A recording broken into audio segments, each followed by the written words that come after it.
getting in between the transaction. It's peer-to-peer transaction that cannot be censored. If you and I want to transact, no one can stop us.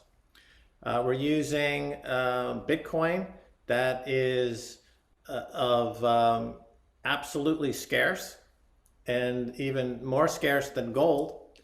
And we're using this because it preserves that value going forward. It's a medium of exchange. It's a store of value. And we can do this in a way that is easy to do. It's a lot more portable than gold. It's a lot more divisible than gold. It doesn't need to be verified like gold. So people in India will know that, oh, they have a lot of gold, but to really use that gold in a transaction, it has to be verified. In some way, it's weighed. Certainly, you have to weigh it. For one thing, that's a verification that it is the weight that you say it is. If you're doing a large volume, you would want to know that that's not really tungsten in the gold, or the gold is, there are impurities in the gold. That's a verification process, and you have to rely on a third party for that.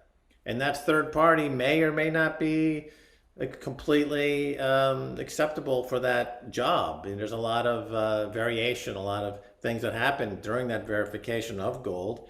With Bitcoin, the transaction is the verification. There is no need for a third party verification, because when we transact, it verifies simultaneously. It is the verification. You know it's the real thing, and it's guaranteed to be the real thing. It is impossible to counterfeit Bitcoin. It is impossible. Whereas it's not impossible to counterfeit paper money. As a matter of fact, it's relatively easy.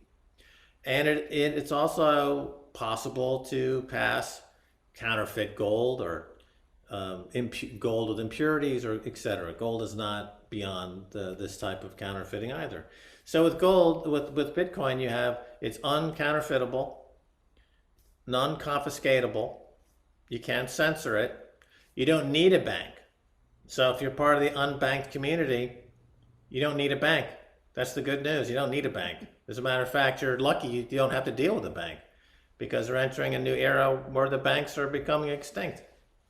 Yeah. So I think in the Indian population, they already understand gold, because gold is huge in India, right? There's 20,000 tons of gold held by Indians, mostly women. Women have traditionally owned gold as a store of wealth and a sign of wealth, and how their savings are kept in gold. There's a And very huge. religious as well. A lot of religious institutions also invest a lot of their money in gold.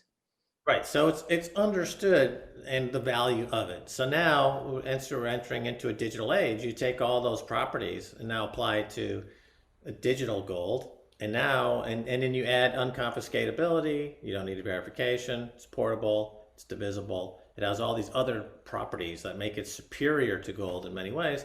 And you've got a huge population in India with access to a mobile telephone, Yeah. and of course they're like, "Wow, I get it. Let's do it." And they're ramping up the acceptance. It's game on.